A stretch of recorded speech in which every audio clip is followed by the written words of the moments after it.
August 1944. Following the Allied breakthrough at Normandy, German defenses across France have crumbled. General George Patton's Third Army is storming eastward at a pace military planners deemed impossible, devouring 30, 40, sometimes 50 miles of territory a day. But an unanticipated crisis is unfolding. The armies are outrunning their own supply lines. Every Sherman tank consumes 5 gallons of fuel for every mile it travels. Each infantry division requires a staggering 650 tons of supplies daily: ammunition, rations, medical gear, spare parts. The port of Cherbourg, still under repair from German demolitions, can only process a fraction of the demand. The next viable deep-water port, Antwerp, is months away from being operational. This means every single item, every bullet, every bandage, every can of beans must be trucked 350 miles overland from the Normandy beaches to the front. The route leads through roads cratered and destroyed by the retreating Germans. At Supreme Headquarters, logistics officers are staring at numbers that simply don't add up. Patton's tanks are quite literally running on fumes. The Third Army's rapid advance means its supply trucks cannot keep pace. In a single week, forward units report their ammunition dwindling to a 3-day supply. Entire tank battalions are immobilized, not by enemy fire, but by empty fuel tanks. The briefing room erupts on August 21st, when Colonel Frank Ross, Chief of Transportation, updates General Eisenhower. "We're losing 23% of supplies before they even reach the front," Ross reports. The causes range from truck accidents and German air raids to vehicles breaking down mid-journey. If Patton halts, the Germans will have time to reinforce their positions. If he pushes forward without supplies, his army will disintegrate. Eisenhower's gaze is fixed on the map. The window of opportunity to end the war by Christmas is rapidly closing. "How long to fix this?" he asks. "Weeks, maybe months," comes the reply. "We'd need to completely overhaul the convoy system, establish proper maintenance depots." "We don't have weeks." Eisenhower's finger traces the bold red line marking the German border. "The Wehrmacht is in retreat now. Give them time to regroup and we'll be fighting our way through the Siegfried Line in the dead of winter." He scans the room. "I need solutions in days, gentlemen, not months." The meeting concludes without any clear answers. That very day, 90 miles from headquarters, Technical Sergeant Raymond Kowalski is in the cab of his GMC truck, looking at the smoldering wreckage of another convoy. 8 trucks. They are overturned and burned out, their vital supplies strewn across the roadside. A Luftwaffe strafing run had caught them bunched together on a narrow road. They were sitting ducks. Kowalski is 34, a long-haul trucker from Pittsburgh before the war. He has no college degree, no military pedigree, just 15 years of experience hauling steel shipments through Pennsylvania's mountain roads in every imaginable condition. Drafted in '43, the Army gave him 2 weeks of driver training and shipped him to France. Now, he's watching good men die because nobody in command seems to understand the fundamental mechanics of trucking. He lights a cigarette, recalling something his old dispatcher in Pittsburgh used to say: "Convoys are for show, profits are in the spacing." Before we see how this simple idea changes history, if you're fascinated by the untold stories of innovation, take a moment to hit that subscribe button. Over 75% of our viewers aren't subscribed, and you're missing out on incredible stories like this one every week. The official doctrine for the Red Ball Express, the code name for this emergency supply mission, was straightforward. Trucks were to travel in formations of 20 or more, maintaining a 60-yard distance at a maximum speed of 25 miles per hour.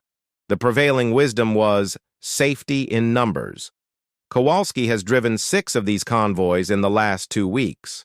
Every single one has suffered casualties. The primary issue isn't the German air attacks, though they are lethal.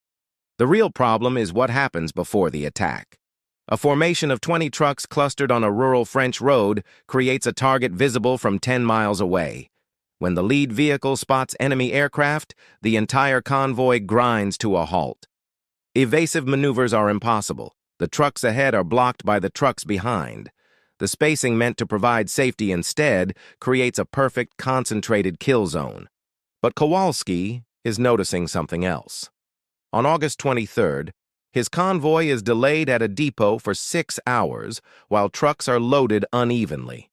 A few impatient drivers, once their cargo is secure, simply leave on their own without coordination. Those independent drivers arrive at the forward supply dump safely, all of them. The official convoy that Kowalski eventually joins loses 3 trucks to a German Focke-Wulf 190.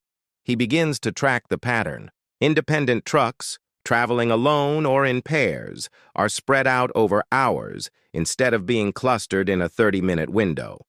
They are nearly impossible for German aircraft to target effectively. Even if the Luftwaffe spots a single truck, it's not a worthwhile expenditure of fuel and ammunition. But a full convoy, that's a target worth diving for. The math is brutally simple. A 20-truck convoy is one large target. 20 individual trucks, spaced out across 4 hours of travel, represent 20 separate difficult hunting missions. The Germans have finite aircraft, fuel, and pilots. In a small notebook, Kowalski runs the numbers. The convoys are averaging 23% losses from accidents, attacks, and breakdowns. But the handful of independent trucks he's been tracking, their loss rate is less than 3%. On August 25th, he takes his notebook to his company commander, Captain Dennis Hayes. "Sir, I think I know how to cut our supply losses by 90%. Hayes glances at the truck driver standing in his tent, clad in dusty coveralls with oil-stained hands, and speaks the words that will echo through military logistics for decades. "Kowalski, you're a goddamn truck driver. Leave the tactics to the men who went to West Point." The official rejection comes in writing. Captain Hayes forwards Kowalski's proposal up the chain with a curt note. Enlisted man suggests abandoning convoy doctrine. Recommend dismissal. The response from battalion headquarters is swift and unequivocal. Convoy procedures are based on established military doctrine. Individual vehicle operations create communication gaps, eliminate mutual support, and violate tactical protocol. Proposal denied. Kowalski reads the memo and laughs without humor. Tactical protocol? He'd been driving trucks since these staff officers were in high school, and they were lecturing him on vehicle operations. But he refuses to give up. On August 27th, he approaches Lieutenant Colonel Martin Burgess, the Deputy Operations Officer for the Transportation Corps. Burgess actually listens for 10 minutes before shaking his head. "Ray, I get your logic. But do you realize what happens if I send trucks out individually and one breaks down? No escort, no support. The driver is stranded in hostile territory." Burgess taps the map. "These roads are still crawling with bypassed German units. Convoy security is about more than just air attacks. Sir, with all due respect, we're losing a quarter of our supplies in convoys that are supposed to be safe. I'll take my chances alone." "It's not just your chances. It's Army property. It's strategic materiel." Burgess's tone softens slightly. "Look, I appreciate the initiative, I really do. But this isn't a peacetime trucking company. This is military operations. There are reasons we do things this way." When Kowalski tries presenting his data at a driver's briefing on August 28th, the room erupts. Other sergeants shout him down. "You trying to get us all killed separately instead of together?" one yells. "At least in a convoy, we've got support." Even his fellow drivers think he's crazy. The unofficial word spreads through the motor pools. Kowalski has a death wish, wanting to play cowboy on French roads swarming with Luftwaffe fighters. His own squad stops sitting with him at meals. Yet 3 people are paying attention. Private First Class James Booker, a driver who worked in Detroit's automotive factories, approaches Kowalski privately. "I've been seeing the same thing. The independent runs are safer. Everyone knows it. They're just afraid to say it." 2 other drivers, Corporal Eddie Martinez and Private Willie Jackson, quietly tell Kowalski they'd volunteer for his method if it ever got approved. It seems it won't matter. On August 29th, Colonel Ross personally reviews the proposal and scrawls across the top, "Denied. Unauthorized deviation from convoy protocol is prohibited. Any driver operating outside established convoy parameters will face court-martial." The official army has spoken. Raymond Kowalski's ridiculous idea is dead. Except, someone else has been reading the reports. Lieutenant General Walter Bedell Smith, Eisenhower's chief of staff, is not sleeping well in late August 1944. The supply crisis is nearing catastrophic proportions. Patton has been ordered to halt his advance, not by the Germans but by a lack of fuel. The British 21st Army Group is rationing ammunition. The window to exploit the German collapse is slamming shut. Smith is the kind of officer who reads everything. After-action reports from truck companies, casualty statistics from the Red Ball Express, and even a proposal from some sergeant from Pennsylvania that everyone else had dismissed as insane. On August 30th, Smith walks into Colonel Ross's office unannounced. This truck driver, Kowalski, his proposal about individual dispatch. Why was it rejected? Ross, caught off guard, stammers, "Sir, it violates fundamental convoy doctrine. The vehicles would be—" "I've read the doctrine," Smith cuts in. "I'm asking why we're losing a quarter of our supplies while following it." "Well, sir, the casualties are within expected parameters for—" Smith's voice becomes ice.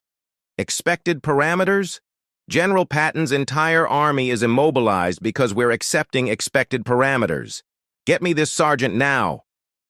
2 hours later, Raymond Kowalski stands in a headquarters tent, facing 3 full colonels and a lieutenant general. He's in a coverall that still smells of diesel. He hasn't shaved in 2 days and is fairly certain his military career is over. Smith gets straight to the point. "Sergeant, explain your method. Assume I know nothing about trucking." Kowalski takes a deep breath. "Sir, the Germans can't attack what they can't predict. Right now, we send out 20 truck convoys at scheduled intervals. The Luftwaffe knows our departure times, our routes, and our speeds. They just station fighters along the route and wait." He pulls out his worn notebook. "But if we load trucks as they arrive at the depot, no waiting for convoy assembly, and send them out immediately at staggered intervals, the Germans never know when or where to intercept. Instead of 20 trucks bunched into a quarter mile, you have 20 trucks spread across 60 miles of road over a 3-hour period."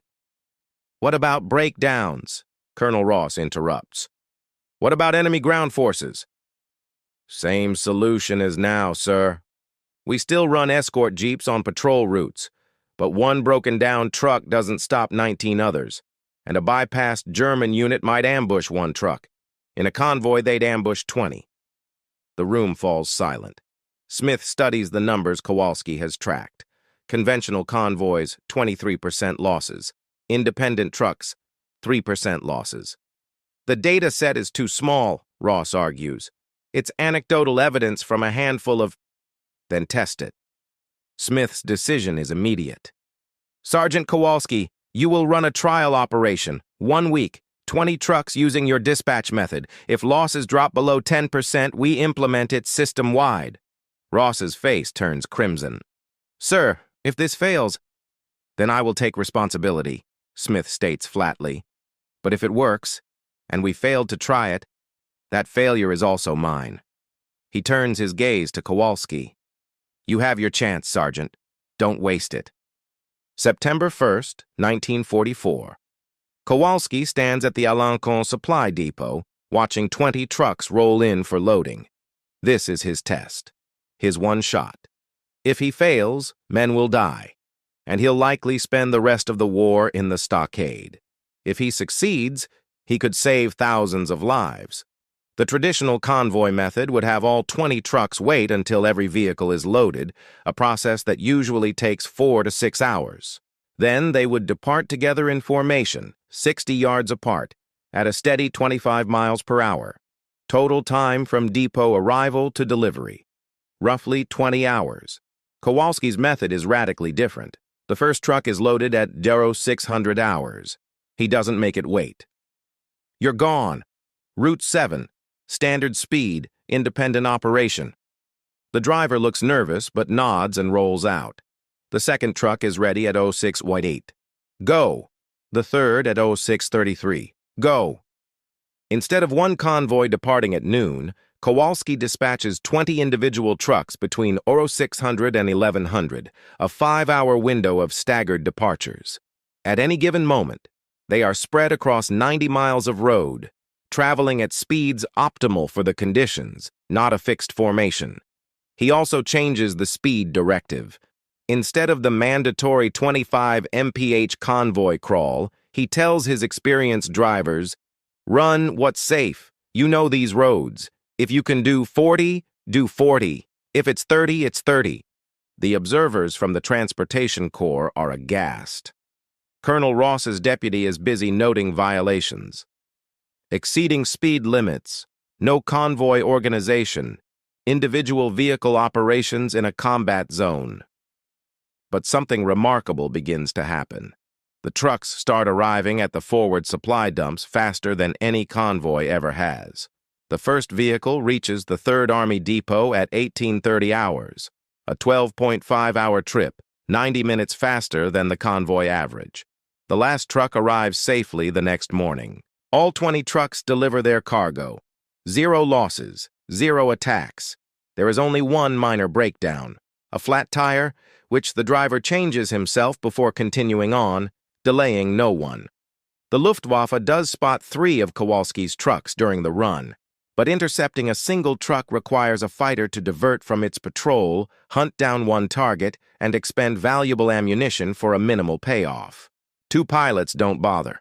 A third makes one strafing pass, misses, and returns to base rather than waste fuel in pursuit. Day 2. Another 20 trucks dispatched, 19 successful deliveries. 1 accident, a driver fell asleep and crashed. But it's a single vehicle loss, not the multi-truck pileup common in convoy accidents. Loss rate, 5%. Day 3, 22 trucks, 22 deliveries, 0 losses. By day 5, even the skeptical colonels are staring at the statistics in disbelief. Kowalski's ridiculous method is cutting supply losses from 23% to less than 3%, a 90% reduction. And the trucks are moving cargo faster than anyone thought possible. On September 7th, General Smith issues the order.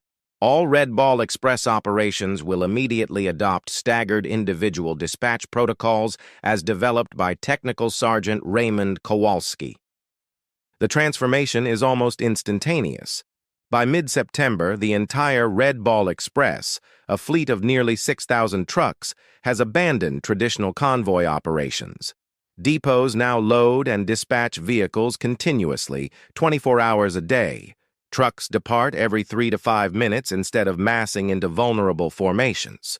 The results are staggering. In the final 8 weeks of the Red Ball Express, from September through November 1944, supply losses plummet to just 2.7%. Delivery speeds increase by 32%. The volume of supplies reaching Patton's 3rd Army and other frontline units more than doubles. German after-action reports capture their frustration. A Luftwaffe squadron commander writes in October, "Allied supply trucks now operate with no predictable pattern. Individual vehicle interdiction is an ineffective use of limited air resources. Recommend focusing fighter operations on tactical ground support rather than logistics harassment." The Americans have made truck hunting economically impossible for the overstretched Luftwaffe. Every German fighter sent to chase scattered trucks is one less aircraft defending against Allied bombers. The Germans simply cannot afford the trade-off. The impact transcends mere statistics. The Red Ball Express, now running on Kowalski's method, delivers 412,193 tons of supplies in its 82 days of operation. It's enough ammunition, fuel, and equipment to sustain 6 Allied armies as they advance across France and into Germany. Patton's 3rd Army alone receives enough fuel to drive from Normandy to the German border. Historians will later debate whether Allied logistics or combat prowess won the war in Europe. The truth is, it was both. But it was logistics that made the combat possible, and Kowalski's method that made the logistics sustainable. The system spreads. By November, Trucking operations across all Allied theaters are adopting staggered dispatch. The British Eighth Army in Italy reports similar successes. Even Pacific theater planners begin studying the method. In late October, a captured German staff officer is interrogated. When asked about Allied trucking, he shakes his head. "We can't target what we can't predict," he says. "Your trucks are like ghosts now, everywhere and nowhere. We stopped even trying to intercept them. It's a waste of fuel we don't have." That quote finds its way into intelligence summaries and eventually to Eisenhower's desk. The Supreme Commander circles it and writes a note to Smith. "This sergeant's method is forcing the Germans to concede the logistics battle. Recommend formal recognition." On November 18, 1944, 2 days after the Red Ball Express officially ceases operations, Technical Sergeant Raymond Kowalski receives the Bronze Star Medal for exceptional meritorious service in support of combat operations. The citation specifically highlights his innovative tactical logistics methods that significantly reduced supply losses and enhanced operational effectiveness. Raymond Kowalski returns to Pittsburgh in 1946 and goes back to driving trucks, the same job he held before the war. There are no book deals or speaking tours, just a Bronze Star in a drawer and the memories of a few weeks in France when his crazy idea worked. But the military does not forget. The U.S. Army Transportation Corps formally adopts staggered dispatch as official doctrine in 1947. The method becomes required teaching at Fort Lee, Virginia, where every logistics officer learns about the truck driver from Pittsburgh who rewrote convoy theory. During the Korean War, the Berlin Airlift, Vietnam, Desert Storm, Iraq, and Afghanistan, American logistics operations rely on variations of Kowalski's method. Modern military convoys no longer mass into large vulnerable formations. They operate with dispersed timing, varied routes, and unpredictable patterns. The principle has evolved with technology, GPS tracking, satellite communications, but the core concept remains unchanged. Make the enemy is interdiction efforts economically inefficient by dispersing your logistics footprint. It's exactly what Kowalski figured out in a notebook while watching convoys burn. Civilian trucking learned the lesson, too. The modern logistics industry's just-in-time delivery, staggered scheduling, and distributed warehouse networks all share an intellectual lineage with that same insight. Bunching creates vulnerability. Spacing creates resilience. Companies like Amazon, FedEx, and UPS dispatch vehicles continuously, not in scheduled waves. It's more efficient, harder to disrupt, and scales better. They may not know they are using a method pioneered by a W-2 truck driver, but they are. In 2003, the U.S. Army Transportation Museum at Fort Lee opened an exhibit on the Red Ball Express. A section is dedicated to Raymond Kowalski. His notebook, where he first calculated the math, sits in a display case. Next to it is a photo of him by his GMC truck, cigarette in hand, looking like exactly what he was. A working-class driver who understood his job better than the experts. The placard reads, "Sometimes the best innovations come not from commanders or theorists, but from the people actually doing the job." Kowalski passed away in 1983 at the age of 73. His obituary in the Pittsburgh Post-Gazette mentioned his Bronze Star, but didn't detail why he earned it. He was remembered as a retired truck driver, a veteran, a quiet man who did his part. But in every military logistics course taught today, in every analysis of how the Allies sustained their advance, there's a footnote about the sergeant who proved that the craziest idea is sometimes just the truth no one else is willing to hear. His method didn't just cut supply losses by 90%. It changed how the modern world moves everything, from military hardware to online shopping orders. A system still in use, still saving lives, still making the enemy's job impossible. All because one truck driver from Pittsburgh refused to accept that the old way was the only way.